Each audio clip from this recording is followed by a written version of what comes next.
Welcome to স্ক্যানি গপ্প। Hello বন্ধুরা, তোমরা সবাই কেমন আছো? আমি আছি প্রকাশ তোমাদের সাথে। আজকে আবারও একটি নতুন ভূতের গল্প নিয়ে হাজির হয়েছি তোমাদের সঙ্গে। আজকের গল্পের নাম হচ্ছে টাইম ট্রাভেল। চলো আজকের গল্পটি তাহলে শুরু করা যাক। আজকের 67 নম্বর এপিসোডে তোমাদের সবাইকে স্বাগত জানাই। চলো আর বেশি দেরি না করে গল্পটা শুরু করা যাক। বাবা, প্লিজ মাকে খুন করো না। মা খুব ভালোবাসে তোমায়। একটা 8-10 বছরের মেয়ের মুখ থেকে কথাটা শুনে চমকে উঠলাম। আমি এগিয়ে গিয়ে মেয়েটাকে বলি, বাবু, তুমি কি আমাকে কথাটা বললে? হ্যাঁ বাবা, তোমাকেই বলছি। ভালোই বুঝতে পেরেছি মেয়েটার মাথায় কোনো সমস্যা আছে, নয়তো আমার ভেতরে নিজের বাবার মতো কিছু খুঁজে পেয়েছে, তাই এমনটা করছে। আমি তোমার বাবা কেন হতে যাব মামনি? আচ্ছা, তোমার বাবা কি করে? আমার আমার বাবা চাকরি করে। আর দেখো, আমি এই ভার্সিটিতে পড়াশোনা করি, তাহলে আমি তোমার বাবা হলাম কি করে? না, তুমি আমার বাবা। আমি ঠিক চিনতে পেরেছি তোমায়। প্লিজ প্লিজ বাবা, মাকে খুন করো না। আমি মাকে ছাড়া থাকতে পারবো না। কাঁদতে কাঁদতে মেয়েটি বলতে লাগলো, আচ্ছা কামান, তোমার বাবার নাম কি আগে সেটা বলো। আমার বাবার নাম অভ্র চৌধুরী। মেয়েটার মুখ থেকে নিজের নামটা শুনে যেন আঁতকে উঠলাম। এই মেয়ে আমার নাম জানলো কি করে? এমনকি পদবি পর্যন্ত। ভার্সিটিতে ভর্তি হয়েছে 3 বছর, সেই অনুযায়ী আমার বয়স 21। এই বয়সে এসে কারোর একটা 8-10 বছরের ধারে মেয়ে থাকা কখনো সম্ভব? আর সব থেকে বড় কথা, আমার মেয়ে, অথচ আমি জানি না। এটা হয় কখনো? আচ্ছা, তোমার দাদা দাদির নাম কি মামনি? সেটা জানো তো? কেন জানবো না? আমার দাদা আর মা চৌধুরী, আর দাদি সাইলা বেগম। কি ঠিক বলেছি তো বাবা? মেয়েটার কথা শুনে আর এক প্রস্ত অবাক হলাম। এ আমার বাবার মায়ের নাম পর্যন্ত জানে? কি অদ্ভুত ব্যাপার। আচ্ছা, কোথাও এমনটা নয় তো কেউ একে শিখিয়ে পড়িয়ে পাঠিয়েছে আমার কাছে? কিন্তু এটা করে কার কি লাভ? মেয়েটার চোখে জল দেখে একেবারেও মনে হচ্ছে না সেটা মিথ্যে। তবে কি এমন লুকিয়ে আছে এর ভেতরে? মেয়েটা নাছোড় বান্দা আমায় ছেড়ে কোথাও যাবে না। অবশেষে বাধ্য হয়ে তাকে নিজের বাসায় নিয়ে আসলাম। কিছু খেতে দিলাম তাকে। মনে হচ্ছে অনেক দিন ধরে খায়নি মেয়েটা। একটা অদ্ভুত টান করছে মেয়েটার প্রতি আমার, ঠিক যেমনটা কাজের কোনো মানুষের জন্য হয়। খাওয়া দাওয়া শেষে রাত্রে ঘুমোনোর পালা। এবার বায়না ধরলো আমাকে ছাড়া কোথাও ঘুমোবে না।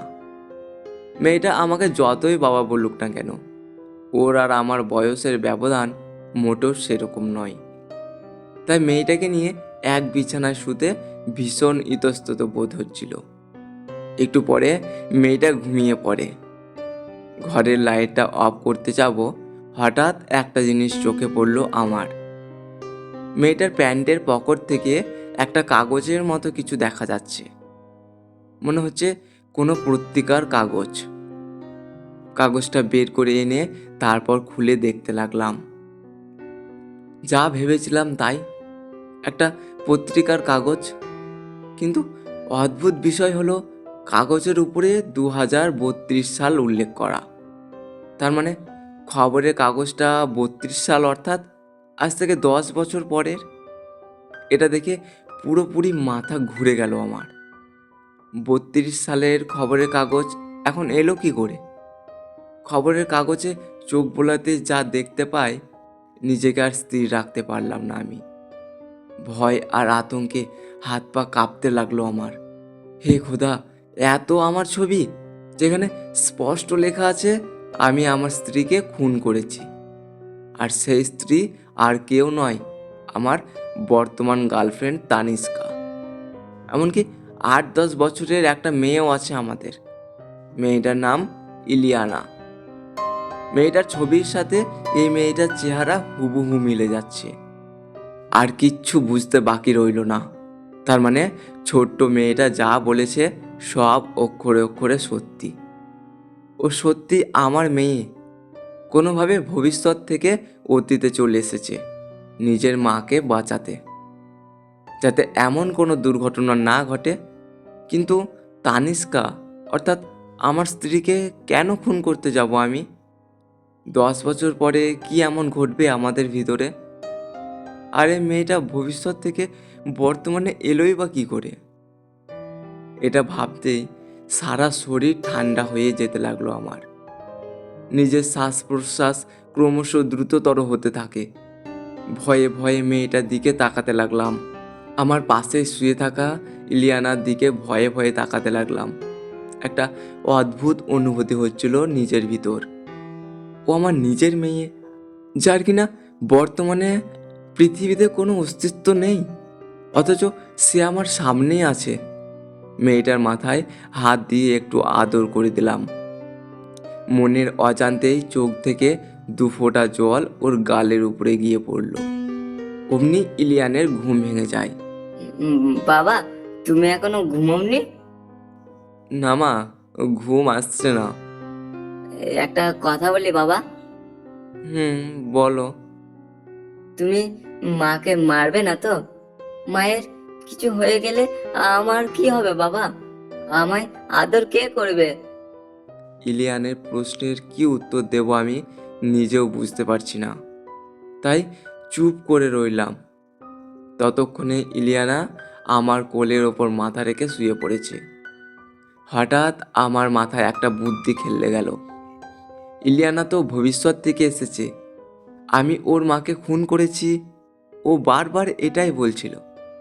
কিন্তু তার আগে তানিষ্কা আর আমার ভেতর কি এমন ঘটবে এটা তো ইলিয়ানার জানার কথা। কায়দা করে ওর মুখ থেকে সেটা জানতে হবে আমায়। তারপরে সেই অনুসারে পরবর্তী পদক্ষেপ ফেলতে হবে।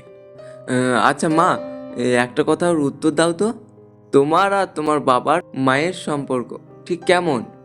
আমাদের ভেতরে কি কখনো ঝগড়া হয়? আগে তো হতো না, এখন রোজ হয়। তুমি আর মাকে আগের মতো ভালোবাসো না, তুমি আমাকেও ভালোবাসো না। ঝগড়া হয়? কি নিয়ে ঝগড়া হয় আমাদের? তুমি কি কিছু জানো এই ব্যাপারে? না, আমি তো এত কিছু জানি না। তবে একটা লোক আসতো প্রায় আমাদের বাসায়। তারপর মা কি তোমায়? মা আমায় পড়তে বলে ওই লোকটার সাথে তার রুমের ভেতর চলে যেত। তারপর দরজা বন্ধ করে দিত। আমি ডাকলেও দরজা খুলতো না। জানো তো বাবা, তখন মায়ের উপর খুব রাগ হতো আমার। তুমি আগে আমায় কিচ্ছু বলেছো এই ব্যাপারে? না, কিন্তু কেন? মা বারণ করতো। আমি বলতে চাইলে ভয় দেখাতো আমায়। তারপর কি হয়েছিল জানো বাবা? একদিন ওই লোকটা আবার বাড়িতে আসে।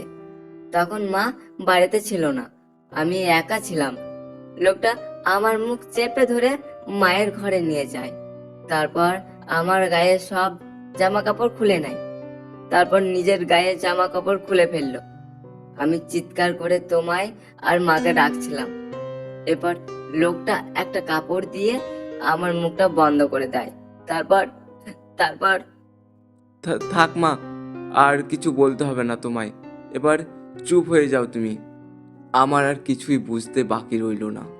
সেই লোকটার সাথে আমার স্ত্রীর অবৈধ সম্পর্ক থাকবে এমন নয়, সে কিনা আমার ফুলের মতো নিষ্পাপ মেয়েকেও ধর্ষণ করবে। হয়তো সেই জের ধরেই তানিষ্কার সাথে ঝামেলা হবে আমার।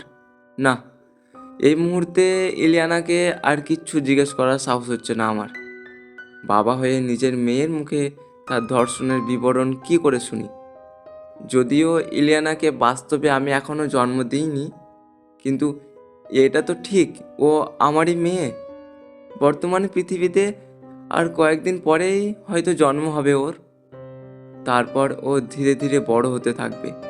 এরপর ওর বর্ণনা করা সেই বিভীষিকাময় দিনগুলো আসতে থাকবে পর্যায়ক্রমে। কিন্তু কিন্তু আমি যে সেটা হতে দেব না। যে করেই হোক এসব আটকাতেই হবে আমাকে। সেই ব্যক্তি যদি বেঁচে না থাকে, তাহলে তাকে আমি এখনই শেষ করে দেই না থাকবে সে? না আমার স্ত্রীর সাথে কেউ অবৈধ সম্পর্ক করতে পারবে? না, আমার মেয়েকে তার হাতে নিজের সম্ভব হারাতে হবে। এই মুহূর্তে সেই ব্যক্তিকে আইডেন্টিফাই করাটা সবথেকে বেশি জরুরি আমার জন্য। কিন্তু সমস্যা হলো একটাই, ইলিয়ানা কিছুতেই সেই ব্যক্তির চেহারা মনে করতে পারছে না। আমি যতবারই জিজ্ঞেস করছি সব কিছু নাকি ঝাপসা হয়ে আসে ওর। অনেক চেষ্টা করেও সেই ব্যক্তির কোনো ক্লু ও দিতে পারলো না আমায়। আর আমি ওকে আর বেশি চাপ দিলাম না। এমনিতেই ছোট মানুষ, শুধু শুধু এত প্রেশার দিয়ে কী লাভ? কিন্তু যাই হোক না কেন, ওই লোককে খুঁজে বার করবই আমি। তারপর এমন কাজ করব যাতে সে ভবিষ্যতে আমার কোনো ধরনের সর্বনাশ করার সুযোগ না পায়। এখন বসে বসে উপযুক্ত সময়ের অপেক্ষা করা ছাড়া আর কোনো উপায় নেই আমার কাছে। কথাগুলো ভাবতে ভাবতে হঠাৎ ফোনটা বেজে উঠল আমার। স্ক্রিনের দিকে তাকিয়ে দেখি আমার ছোট ভাই অনুভবের ফোন কল। ফোনটা রিসিভ করলাম। কী রে অনুভব, এত রাতে মনে করলি কি দেখে? কাল আমি তোর বাসায় আসছি ব্রো। শুধু আমি না, আব্বুও আসছে আমার সাথে। আচ্ছা আয় তাহলে। আর হ্যাঁ, আম্মা কেমন আছে? আম্মা ভালোই আছে। শোন, কালকে তোর বাসায় আসছি। আমার ফেভারিট মাটন বিরিয়ানি যেন এসে রেডি পাই, নয়তো আমি মাথা ফাটাবো তোর। বড্ড পাকা হয়ে গেছিস। বড় ভাইয়ের সাথে কিভাবে কথা বলতে হয় শেখাতে হবে দেখছি। আচ্ছা আচ্ছা শেখাস। আমায় মারবি তুই, তাই তো? মার। তার পরিবর্তে দুবেলা তোর হাতের মাটন বিরিয়ানি খাওয়ালেই হবে। এই বলে অনুভব হাসতে হাসতে ফোনটা কেটে দিল। সত্যিই পাগল ছেলে একটা, আমায় ছাড়া কিচ্ছু বোঝে না বেচারা। এখানে এলে একেবারে আঠার মতো লেগে থাকে। কালকে আসছে বাসায়, তার মানে কয়েকটা মাথা চিবিয়ে শেষ করে দেবে আমার। সেসব নয় ঠিক আছে, কিন্তু ইলিয়ানার বিষয়ে বাবা আর ভাইকে কি বলবো আমি? এটা বলবো ও আমার মেয়ে, যে কিনা ভবিষ্যৎ থেকে অতীতে ফিরে এসেছে। এটা বললে নিশ্চিত 1 ঘন্টার ভেতরে নিজেকে কোনো মেন্টাল হাসপাতাল বা আইসলামে দেখতে পাবো, এইটুকু নিশ্চিত। যে করেই হোক, ওদের কিছু একটা বলে পুরো বিষয়টা কাটিয়ে নিতে হবে। পরের দিন সকালবেলা অনুভব আর বাবা আমার বাসায় এসে উপস্থিত হলো। আমি ওদের নিয়ে বাসায় ঢুকছি, তখন দেখতে পাই ইলিয়ানা রুমের জানালা দিয়ে আমাদের দিকে তাকিয়ে আছে। ওকে কতবার বলেছি লুকিয়ে থাকতে। এখনই যদি বাবা ভাইয়ের সামনে ধরা পড়ে যায়, ম্যানেজ করা খুব কঠিন হয়ে যাবে। ওদের ড্রয়িং রুমে বসিয়ে তাড়াতাড়ি নিজের রুমের দিকে গেলাম। ভেতরে ঢুকেই দেখি ইলিয়ানা ফুপিয়ে ফুপিয়ে কান্না করছে। রীতিমতো ও ভয় পেয়ে কাঁপছে। এ কি মা, তুমি কান্না করছো কেন? কি হয়েছে? বাবা, আমার মনে পড়েছে, ওই লোকটার চেহারা মনে পড়েছে আমার। ইলিয়ানা কাঁদতে কাঁদতে আমায় বলল। মনে পড়েছে? বলো বলো কেসে? তুমি জানো, আমি তোমার মুখ থেকে এটা শোনার জন্য সেই রাত থেকে অপেক্ষা করে আছি। ওই লোকটা আর কেউ নয়, অনুভব চাচ্চু। ওটা অনুভব চাচ্চু ছিল বাবা, যে আমাদের বাসায় এসে মায়ের সাথে লুকিয়ে লুকিয়ে দেখা করত, আর আমাকে ব্যথাও দিয়েছিল। বাবা, এই পচা চাচ্চুটা আবার কেন এসেছে আমাদের বাসায়? ইলিয়ানার মুখের কথা শুনে এক ঝটকায় যেন ওর থেকে দূরে সরে গেলাম আমি। এটা কি শুনলাম আমি? আমার ভাইয়ের সাথে কিনা আমার স্ত্রীর অবৈধ সম্পর্ক? ছি ছি ছি, এমনকি সে আমার বাচ্চা মেয়েকেও। এ খোদা, এবার কি করব আমি? কার দিকে যাব? এক অদ্ভুত দোটানায় পড়ে গেল অভ্র। যে ভাইকে ও নিজের প্রাণের থেকেও বেশি ভালোবাসে, সে ওর স্ত্রী আর মেয়ের সাথে এত বড় অন্যায় করবে? না, আর যাই হোক, এত বড় অন্যায় সহ্য করা যায় না। নিজের ভবিষ্যৎকে বাঁচাতেই হবে অভ্রকে। তাতে যদি কোনো কঠিন সিদ্ধান্ত নিতে হয়, সেটাই নিতে প্রস্তুত অভ্র। বাবা, তুমি চাচ্চুকে চলে যেতে বলো। ওকে ওকে দেখে ভীষণ ভয় করছে আমার। এত ভয় পেও না মা, আমি আছি তো তোমার সাথে। এরপর হঠাৎ অভ্রর ঘরের ভেতরে অনুভব ঢুকে পড়ল। ইলিয়ানাকে দেখে ফেললো কিনা এ ভয়ে চমকে উঠল সে। কিন্তু না, তখন এমন এক ঘটনা ঘটলো, অভ্র আরো বেশি অবাক হয়। অনুভব তার ভাইকে অবাক করে দিয়ে বলল, কি হলো ভাইয়া, একা একা কার সাথে কথা বলছিস তুই? একা একা কথা বলছি মানে? ও, তার মানে কি বলতে চাইছিস, ঘরে আর কেউ আছে? কিন্তু কোথায় সে, আমি তো দেখতে পাচ্ছি না। অভ্র লক্ষ্য করলো ওর ভাই এর মেয়ে ইলিয়ানার সামনেই দাঁড়িয়ে আছে, অথচ তাকে দেখতেই পারছে না। ব্যাপারটা সত্যি ভীষণ অদ্ভুত। তার মানে কোথাও এটা নয় তো, অনুভব ইলিয়ানাকে দেখতেই পাচ্ছে না। ইলিয়ানা যেহেতু ভবিষ্যৎ থেকে এসেছে, তার একমাত্র অভ্রর কাছেই এসেছে, হতেই পারে সেই কারণে ওকে অভ্র ছাড়া আর কেউই দেখতে পাচ্ছে না। অভ্র ছাড়া গোটা পৃথিবীর কাছে ইলিয়ানা অদৃশ্যমান। অভ্রর মানে ইলিয়ানাকে নিয়ে যতটুকু সন্দেহ ছিল, সেই সন্দেহের অবসান ঘটল। তার মানে এটা সত্যি টাইম ট্রাভেল বলতে কিছু হয়, আর টাইম ট্রাভেলের মাধ্যমেই ওর ভবিষ্যৎ মেয়ে ইলিয়ানা অতীতে চলে এসেছে নিজের মাকে বাঁচাতে। তানিষ্কা আর অনুভব এই দুজন অভ্রর ভবিষ্যতের পথের কাঁটা। তানিষ্কাকে মেরে ফেললে অভ্রর ভবিষ্যৎ জীবনে ইলিয়ানা আসবে না। অভ্র সত্যিকার অর্থে ইলিয়ানার বাবা হতে চায়। তানিষ্কাকে মেরে ফেললে সেটা কখনোই সম্ভব নয়। তবে একটাই উপায় অবশিষ্ট থাকে, আর সেটা হলো অনুভবকে পৃথিবী থেকে সরিয়ে দেওয়া। অনুভব না থাকলে তানিষ্কা না ওর সাথে অবৈধ সম্পর্ক করতে পারবে, আর ইলিয়ানাকেও নিজের সম্ভ্রম হারাতে হবে না। তাহলে অনুভবকে শেষ করার অপশনটাই বেশি বেটার অভ্রর জন্য। নিজের ভাইকে খুন করতে হচ্ছে বলে অভ্রর মনে বিন্দু মাত্র অনুতাপ নেই। এমন ভাই থাকার চেয়ে না থাকা ভালো। যে ভাই নিজের ভাতিজিকে ধর্ষণ করার মানসিকতা রাখে, তার মতো পশুর এই পৃথিবীতে বেঁচে থাকার কোনো অধিকার নেই। পরের দিন রাত্রেবেলা অভ্র অনুভবকে নিয়ে বের হয়। আগে থেকে সমস্ত প্ল্যান রেডি করে রেখেছে ও। কোথায় নিয়ে আর কিভাবে খুন করবে ও অনুভবকে? অনুভব বারবার প্রশ্ন করছে অভ্রকে যে ওরা কোথায় যাচ্ছে, কিন্তু অভ্রর কোনো প্রশ্নের উত্তর দিচ্ছে না। এরপর অভ্র একটা জঙ্গলের রাস্তা দিয়ে নিজের গাড়িটাকে এগিয়ে নিয়ে যেতে লাগলো। জঙ্গলের মাঝপথে গাড়িটা থামালো অভ্র। এর আগেই ও অনুভবকে কিছু ড্রিঙ্কস দিয়ে টালমাল করে রেখেছে, যাতে সহজেই খুন করতে পারে। অনুভবকে গাড়ি থেকে নামিয়ে টানতে টানতে রাস্তা থেকে একটু দূরে জঙ্গলের আরও ভেতরে নিয়ে যায়। তারপর পকেট থেকে একটা পিস্তল বের করে অনুভবের দিকে তাক করলো। অনুভব ঘোরের ভেতরে আছে ঠিকই, কিন্তু পিস্তল দেখে ভীষণ ভয় পেয়ে গেল। ভাইয়া, এটা কি করছো তুমি? তুমি কি মেরে ফেলবে নাকি আমায়? আমায় মাফ করে দে ভাই, তোকে মারা ছাড়া এই মুহূর্তে কোনো উপায় নেই আমার কাছে। আমি আমি যে নিরুপায়। কিন্তু কেন ভাইয়া, আমি কি এমন ক্ষতি করেছি তোমার যে তুমি আমায় মারতে চাইছো? বলো, আমার সাথে কি এমন শত্রুতা তোমার? আমার হাতে সময় নেই, আমার হাতে সময় খুব কম। তোর এত প্রশ্নের জবাব দেওয়ার সময় নেই আমার কাছে। যদি মৃত্যুর পরে কখনো আমাদের দুজনের দেখা হয় তখন জেনে নিস। আমায় আমায় মেরো না ভাইয়া, তোমার তোমার পায়ে পড়ি, মেরো না আমায়। তোকে না মারলে চলবে কি করে? আজ যে মরতেই হবে তোকে। অভ্র গুলি করতে যাবে ঠিক তখন অনুভব এলো পাতাড়ি দৌড়াতে দৌড়াতে রাস্তার পাশে এসে উপস্থিত হলো। ওর পেছনে অভ্রের 2-3টে গুলি লক্ষ্যভ্রষ্ট হয়েছে ইতিমধ্যে। হঠাৎ ঘটনাস্থলে একটা পুলিশের গাড়ি এসে উপস্থিত হলো। অনুভব গিয়ে তাদের গাড়ির সামনে গিয়ে পড়ে। ব্যাস, অভ্রের খেল খতম। বোকার মতো দাঁড়িয়ে থাকা ছাড়া আর কোনো উপায় রইল না ওর কাছে।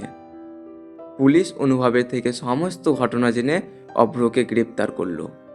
এর 1 মাস পরে নিজের ভাইকে খুন করার চেষ্টার অপরাধে আদালত অভ্রকে 5 বছরের মধ্যে কারাদণ্ড দিল। এদিকে ছেলে এত বড় একটা কুকীর্তি করার জন্য অভ্রর বাবা ওকে ত্যায্যপুত্র করে দেন। তানিষ্কা আর অনুভব শ্যাম্পেইনের গ্লাস হাতে একটা বিছানায় শুয়ে শুয়ে টিভিতে নিউজটা দেখছিল। ওদের দুজনেই দেহই উপরে একটা পাতলা চাদর বিছিয়ে রেখেছে। অনুভব তানিষ্কাকে বলল, তার মানে আমাদের প্ল্যান সাকসেস। আমরা যা চেয়েছিলাম তাই হয়েছে। ফাইনালি অভ্র আউট। একদম আচ্ছা, ওই বাচ্চা মেয়েটা কোথায় এখন, যাকে অভ্রর ভবিষ্যৎ মেয়ে সাজিয়ে পাঠিয়েছিলে তুমি? হ্যাঁ, একটা মোটা টাকা ধরিয়ে দিয়েছি ওর বাবা মায়ের হাতে। তবে যাই বলো না কেন, মেয়েটা কিন্তু অভিনয়টা জব্বর করেছে।